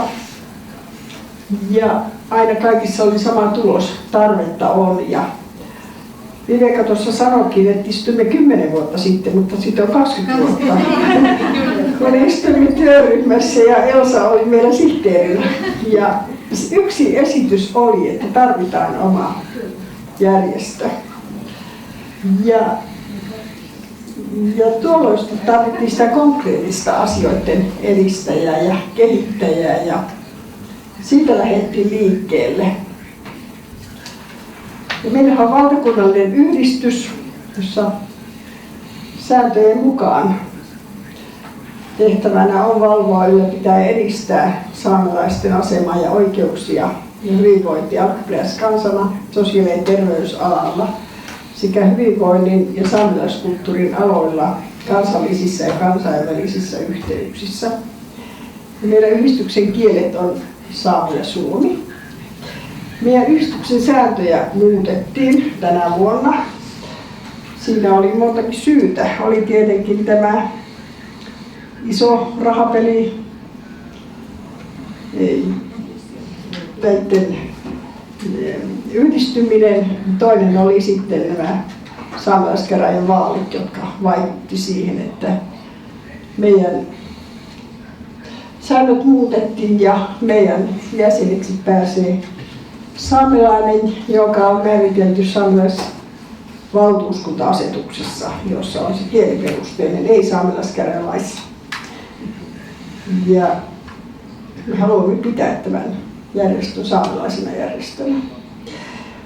Ja mitä meillä on säännöissä, että mitä me teemme. Meidän järjestö seuraa yhteiskunnallisen asemaan vaikuttavan lainsäädännön ja hallinnon ja rahoituksen toteutumista, valtion sisäisen oikeuden ja kansainvälisten sopimusten pohjalta mukaisesti. Ja teemme sitten niissä asioissa aloitteita ja annamme lausuntoja. Ja sitten järjestämme ensisijaisesti saamen kielellä saamelaisväestölle tarkoitettuja palveluja ja toimintaa ja tapahtumia meidän toimialalla. Ja sitten yhdistys harjoittaa toimialansa kuuluvaa kehittämiskokeilu, koulutus, kuntoutus, tiedotus, julkaisu- ja tutkimustoimintaa. Meillä on itse asiassa hyvin laajat säännöt, tai antaa mahdollisuuden toimia laajasti. Säännöt ei niinkään ole esteenä toiminnalle. Silloin 20 vuotta sitten, kun perustettiin tämä yhdistys, me asettimme tavoitteet. Lähimme siitä, että saamelaiset yksilöinä ja yhteisönä tarvitsevat tukea ja auttamiskeinoja, jotka ovat saamelaisten omakielisiä. Ne suunnitellaan ja toteutetaan saamelaisten omista lähtökohdista. Saamelainen kulttuuritausta, perinteiset arvot, elämänmuoto ja ajattelutavat huomioon ottaen. Ja nämä lähtökohdat, ne on ihan ajankohtaisia ja perusteltuja. Ne oli silloin ja ne on vieläkin. Että niitä ei ole ollut syytä muuttaa tämän 20 vuoden aikana. Ja tavoitteenahan meillä on, että saamelaisten kielellisten ja kulttuuristen oikeuksien toteutuminen sosiaali- ja terveydenhuollossa toteutuu. Ja saamelaisten yhdenvertaisuus ja osallisuus edistyy yhteiskunnassa ja saamelaisyhteisön vahvistaminen toiminnalla, joka tukee saamelaisidentiteettiä ja kulttuuria sekä edistää yhteisön jäsenten osallisuutta ja osallistumismahdollisuuksia. Tämä on noussut yhä enemmän ja enemmän tänä päivänä tämä viimeinen, että yhteisö tarvitsee sitä tukea ja yhteisön vahvistamista ja erityisesti lapsiperheet tuo tämän esille, tämän tarpeen. Ja kaksikulttuurisissa perheissä niin ilman muuta nostetaan esille sen saamelaisen kulttuurin vahvistaminen. Ja kun yhteiskunta on muuttunut, entinen kylästelykulttuuri on jäänyt, eri sukupolvet eivät enää asu tiiviisti yhdessä ja ihmiset muuttaa paikasta toiseen ja ei ole sitä turva- ja tukiverkostoa samalla tavalla. Sitten täytyy järjestö lähteä sitten paikkaamaan tätä lepällistä verkkoa. Ja kyllä tuossa on sitten mitä saamelaisen asiakkaan palvelulaatukysymykset, miten ne konkretisoituvat. Ja täällä taisi tulla jo jossakin puheenvuorossa, niin kyllä ne on tässä kohtaamisessa, kohtelussa ja työn sisällöissä. Saamelaisen kohtaamisessa on arvostus ilman muuta, kunnioitus, oma kieli ja se kulttuurin huomioiminen, se on jo kohtaamisessa ilman muuta tärkeää. Ja kohtelussa sitten, että on yhdenvertainen kohtelu ja on kunnioittava kohtelu sellaisen ihmisen kohdalla ja ihmisarvoinen. Tämä yhdenvertaisuus, olen monta kertaa tainnut sanoa, että miten saamelaisten palvelujen edistyminen, miten sosiaalihuollon periaatteet, tasa-arvo on itse asiassa hyvin monta kertaa kohtaan sen edelleenkin. Ja koko tämän 20 vuoden ja jo aikaisemmin, että saamelaisille pitää olla yhdenvertaiset palvelut. Okei, jos on saamenkieliset palvelut, se katsotaan, että se on jotakin ekstraa, vaikka se vasta on yhdenvertaista, että saamelainenkin saa käyttää kieltä. Ja sen kanssa edelleenkin siihen asenteeseen vaikuttaminen on ollut aika työlästä ja pitkä tie ollut. Työn sisällöissä tiedettiin, täällä on tullut jo monta kertaa esille ja Viveka nosti esille myös tämän, että ne palvelut täytyisi lähteä siitä, että se kulttuurilähtöisesti toteutetaan ne palvelut. Ja se, että se ihmisen oma näkemys, oma avun tarve on se lähtökohta vammaisen ihmisen kohdalla. Että monesti se on, että virkamies määrää, mitä teillä on, mitä meillä on mahdollisuutta. Lähdetään siitä, että mitä on mahdollisuutta, eikä siitä, mitä ihminen itse sanoo. Sen takia nämä 3 sydäntä on tärkeitä, kun palvelitte saamelaista ihmistä ja kohtaatte saamelaisen ihmisen. Minkälainen järjestö meillä sitten on? On tämmöinen monialajärjestö. Meillä ei ole tämmöinen, meillä on laaja ja monipuolinen kohderyhmä ja tehtäväkenttä. Meillä on kohderyhmänä eri potilasryhmät, eri vammaisryhmät, eri ikäiset ihmiset, lapset, nuoret, vanhukset, perheet, erilaisissa elämäntilanteissa olevat ihmiset. Ja toiminnossa on mukana saamelaiset. Saamelaisalueella meidän toiminta on mukana muukin alueen väestöt, ei yksin vaan saamelaiset. Tällä hetkellä meillä ei ole palvelua, jota me myisimme kunnille, että meillä on ollut palvelua, jota me olemme myynyt. Tämä tehtävän kentän laajuus ja tämä monipuolisuus on tehnyt tästä toiminnasta erittäin haastavaa. Pitää olla ajan hermolla niin laajasti, että ei voi keskittyä vain yhteen asiaan, vaan joutuu tosissaan tekemään töitä. Lyhyesti tuossa, mitä meidän yhdistystoiminta on. Yleensä niin kuin kaikissa yhdistyksissä on tietenkin tuo hallinto ja talous ja sitten järjestötyö, joka on sitä perustyötä.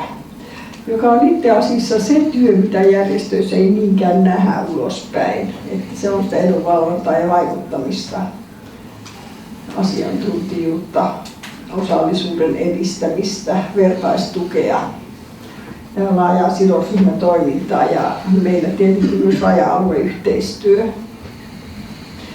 Sitten meillä on tuo järjestöllinen auttamistoiminta, joka on asiakastyötä, ohjausta, neuvontaa ja vertaistoimintaa. Ja ulospäin ehkä näkyvintä on tuo kehittämistyö, jossa meillä on erilaisia kehittämishankkeita, erilaisia materiaaleja, julkaisuja ja sitten se laaja sidosryhmätoiminta. Sitten me välitämme tutkimusaiheita, sitten me osallistumme erilaisiin hankkeisiin ja siinä myös tämä kehittämisessä raja-alueen yhteistyö on tosi tärkeä. Norjan puolelle tehdään yhteistyötä erilaisissa asioissa ja erilaisten hankkeiden kautta. Vammaisasioiden eteenpäin viemiseksi ihan erityisesti meidän yhdistyksen toiminta käynnistyi silloin 1998 hankkeella saamelaisten, vammaisten ja muiden erityisryhmien tiedotus- ja tukiprojekti. Tämä oli jatkoa sille, kun Kynnys ry:llä oli samanniminen hanke 1995-1997 ja tuo Kalle palkkasi siihen minut töihin. Ja silloin luotiin se toimintamalli, tämmöinen asiamiestoiminta, jossa oli se neuvonta ja ohjaus Ja se on käytössä edelleenkin ja me toteutamme sitä sekä tässä järjestöllisessä auttamistyössä että kehittämistoiminnassa. Se on hyvä toimiva malli. Ja tästä Kynnyksen hankkeesta tehtiin tämä loppuraportti Kostielukestoriaka, mistä tietoa, keneltä tukea. Ja siinä esitetyt kehittämisehdotukset ovat toimineet meille tienviittana. Osa niistä esityksistä, mitä silloin 20 vuotta sitten tuli, niin on toteutunut ja toimii tänäkin päivänä käytännössä. Ja osa toteuttamiseksi on työskenneltävä edelleen. Tuo aiemmin mainittu asiamistoiminta, mistä kaikki alkoi, on toimi vuoteen 2006 saakka. Sen jälkeen se on toiminut siirtyi sinne meidän Pärjään kotona, joka on vanhusten kotona asumisen tukemishanke ja järjestölliseen toimintaan, koska me edelleenkin tietenkin teemme sitä neuvonta- ja ohjaustyötä, mitä aloitettiin silloin kauan aikaa sitten. Sitten nousi esille saamenkielisen puheterapian tarve. Ja me toteutuimme 2005-2008 saamenkielisen ja saamelaiskulttuurisen pohjalta puheterapiamateriaalin kehittämishankkeen. Ja siinä kehitettiin puheterapeuttien käyttöön kuvamateriaalia sen alkukartoitukseen ja 10 kerran terapiaan. Tämä jaettiin kyllä saamelaisalueen kunnille ja Lapin keskussairaalaan. Löytyy sieltä. Mutta Suomessa ei ole yhtään saamenkielistä puheterapeuttia. Ainoa, joka oli meillä töissä, menikin sinne Norjaan. Kovasti kannustanut, että perustaisi nyt yrityksen, että voisi ostaa, koska tarvetta saamenkieliselle puheterapialle on. Saamelaislapsethan jäävät ilman puheterapiaa. Ne lapset, joilla ei ole suomen kieltä. Sitten me kokeilimme Lapin keskussairaalassa tätä saamen kielen ja kulttuurin tulkkikokeilua 2004-2006 ja silloin se toimi, mutta silloin sitä ei nähty siellä keskussairaalassa kovin tärkeänä. Nyt se on noussut ihan eri tavalla ja vieläkin tällä viikolla oli Lapin sairaanhoitopiirin omais- ja potilasneuvoston kokous, niin taas sitten tarvetta sille olisi. Ja aivan varmasti olisi. Nyt toinen on ollut mukana tässä valtakunnallisen etätulkkitoiminnan kokeiluhankkeessa ohjausryhmässä ja siinä kokeiltiin saamen kielen etätulkkausta niin, että meidän tulkki oli Utsjoella. Meitä oli pari siellä Inarin Siidassa ja asiakkaat oli siellä Jyväskylässä ja Helsingissä ja se toimi hyvin. Mutta siinä tarvittaisiin sellaista kehittämishanketta eteenpäin ja se toimisi. Se mitä me teemme asiakkaiden kanssa on tietenkin sitä tietojen välitystä, oikeuksista, palveluista, kuntoutuksesta, materiaaleista. Sitten me ohjaamme eri vammaisjärjestöihin, asiantuntijajärjestöihin, koulutuksista. Sitten me tietenkin avustamme niiden hakemusten tekemisessä ja palvelujen hakemisessa ja näissä hakuprosesseissa.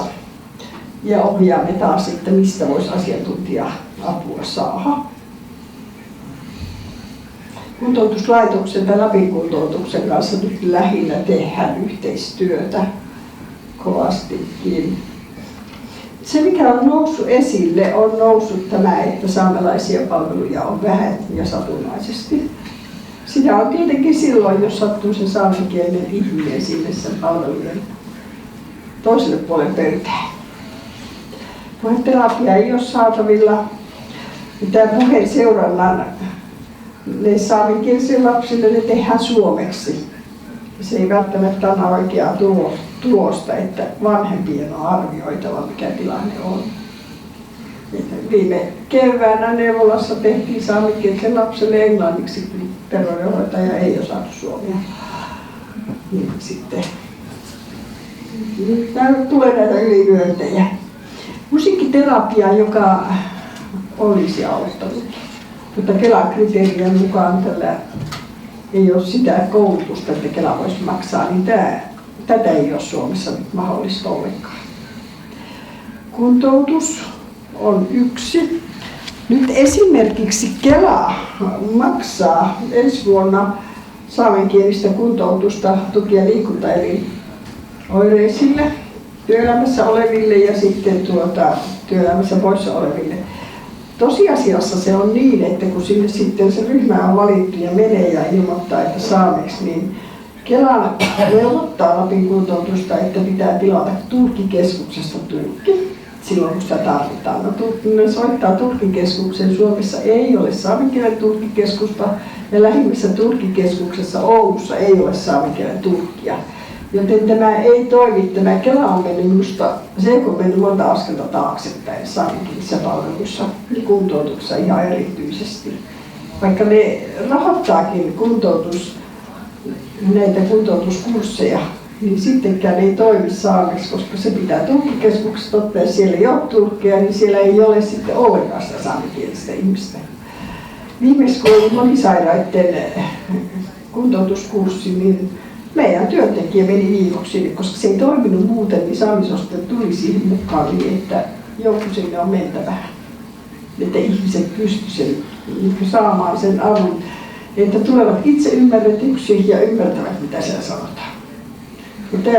Tämä on tämmöinen Kelan iso harppaus taaksepäin. Aikaisemmin on ollut Kelalla niin, että saamenkielisen kuntoutuksen on palkattu ihminen ja siellä on koko ajan mukana saamenkielinen ohjaaja, mutta nyt on ensimmäinen vuosi, että sitä ei ole.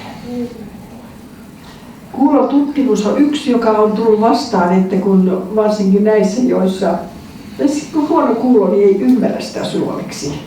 Ja sitten kun niitä sanoja, niin ne sanoo itse, että minä rupesin miettimään, että mitä se on saameksi, mitä ei sanoa, niin ei kerkeä painaa sitä nappia.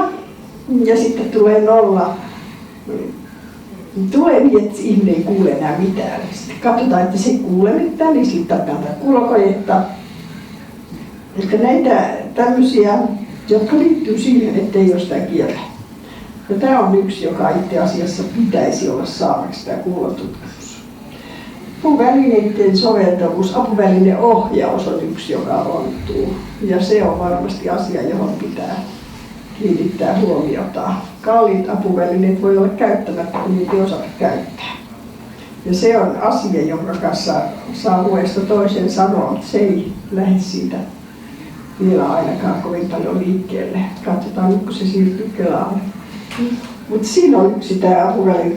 Ja sitten tietenkin, että ne apuvälineet soveltuuko ne siihen ympäristöön, missä ihminen elää, jos ei ole asfaltoituja teitä. Ja siitä voi tulla isojakin vahinkoja. Että esimerkiksi ilman mopo hankitaan kyllä, mutta esimerkiksi moottorikelkka, joka paremmin palvelisi ihmistä, niin se on vaikea ymmärtää, että se voisi olla liikkumisen apuväline. Kelan kanssa tästä joskus aina keskusteltu kovastikin. Ja sitten kun lähtee sillä ilmanopolla ja kun siellä ei ole sitä asfalttia tietää, ajaa sitä polkua ja hups, kaatuu sille käsi poikki. Suurempi vahinko tuli.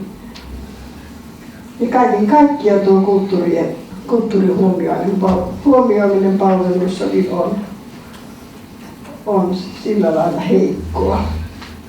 Tässä on lyhyesti, mitä meillä on menossa tällä hetkellä. Kehittämishankkeita. Meillä on menossa tämmöinen Pärjää kotona, joka on tämmöinen ikäihmisten ja omaishoitajien arjosujuvuutta tukeva toiminta. Ja tämä toimii meillä Enontekiöllä ja Inarissa ja on hakenut rahoitusta, että saataisiin Vuotsoon käynnistettyä. Ja siihen liittyy myös tämä matalan kynnyksen kohtaamispaikka, joka on Hetassa ja näihin 3 paikkaan tulisi. Sitten meillä on tämmöinen Muistohalla Saamelaisen muistisairaan arjen tukihanke, jossa on Utsjoella ja Enontekiöllä. Siinä on tietenkin muistisairaan kohdalla ihan erityisesti tulee se oma kieli, joka jää ainoaksi kieleksi. Ja siinä on toimintaa. Ja Porre-Pahtaaikin on tämä minun lempiaihe, on tämä porosaamelaisten hyvinvoinnin tukeminen ja se meillä toimii nyt Enontekiön Inari-alueella ja porosaamelaiset on ihan erityinen ryhmä, joka putoaa ulospäin, tai väliinputoajaryhmä on pieni ryhmä ja työolosuhteet on kauempana siitä talosta ja työajan määrää luonto ja poro. Ja kaikkien näiden hankkeiden toiminnassa meillä on mukana vammaisia ihmisiä. Sitten me teemme viranomaisille ja toimijoille, eri toimijoille, me välitämme sitä tietoa, mitä tarvittaisiin, mitä kehittämistarpeita, aloitteita, kannanottoja, lausuntoja. Sitten on erilaisia seminaareja ja koulutuksia ja erilaisissa työryhmissä ja tapaamisissa viemme asioita eteenpäin. Tämä on tämmöinen itse asiassa. Tuntuu, että tänä päivänä, kun kaikki vain rahalla mitataan, niin se on entistä vaikeammaksi menee tämä asioiden eteenpäin vieminen ja on työlästä. Ja että taasko pitää aloittaa alusta jotenkin sellainen tunne, kun nämä lainsäädännöt nyt muuttuu. Esimerkiksi huomisen mennessä pelastuslain lausunto pitäisi tehdä ja siellä nyt ei pohjoisen saamelaisista puhuta mitään ja puhuimme juuri, että ei siellä vammaisista ihmisistä mitään ole ja nyt kun tehdään kaikkia näitä Suomen sisäisen turvallisuuden ohjelmaa ja kotona asumisen ohjelmaa, niin erityisesti pitäisi kuitenkin huomioida vammaisten ihmisten asumisen mahdollisuudet, elämisen mahdollisuudet. Toimijaverkosto meillä on laaja. Meillä on erilaiset vammaisjärjestöt, Invalidiliitto, Kynnys ry, mistä on Elo. Sitten me tiiviisti tehdään SOSTEn, tämän Suomen sosiaali- ja terveys- ja kattojärjestön kanssa ja Suomen saamelaisten keskusjärjestö, Saamisosteron keskusjärjestön jäsenjärjestö, samoin kuin SOSTEn jäsenjärjestö.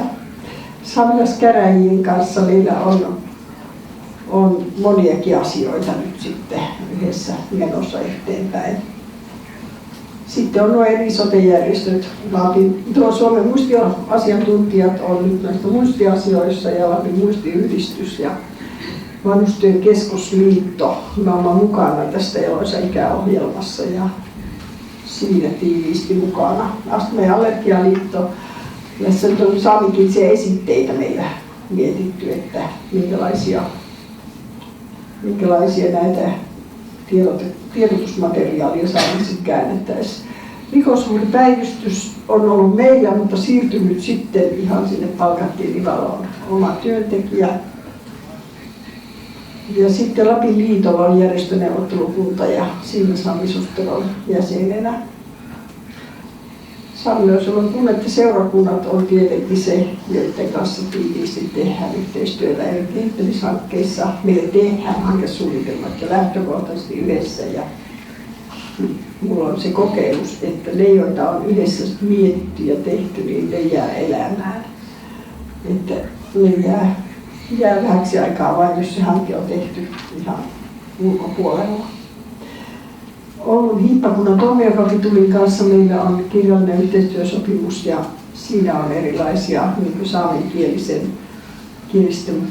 toiminnan kehittäminen vaikka luterilaisessa kirkossa.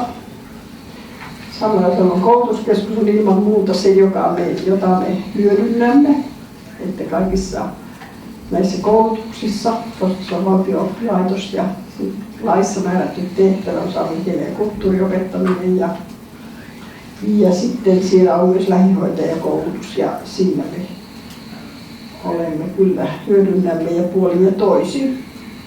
Samoin Poske. Diak on sitten nyt käynnistänyt pohjoisessa sairaanhoitajan diakonissa koulutuksen, jossa erityisenä tehtävänä on kulttuurilähtöisen koulutuksen kehittäminen.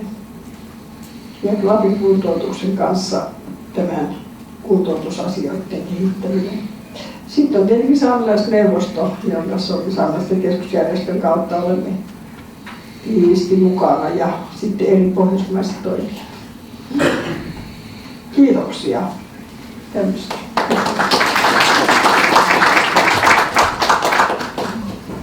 Kiitoksia. Thank you so much. You'll also get a small memory from University of Rovaniemi, and you all get coffee now, and we'll have a coffee break until 3:20. So, or perhaps even 5 to 3:25, so that you get some. You can also go out and get some fresh air.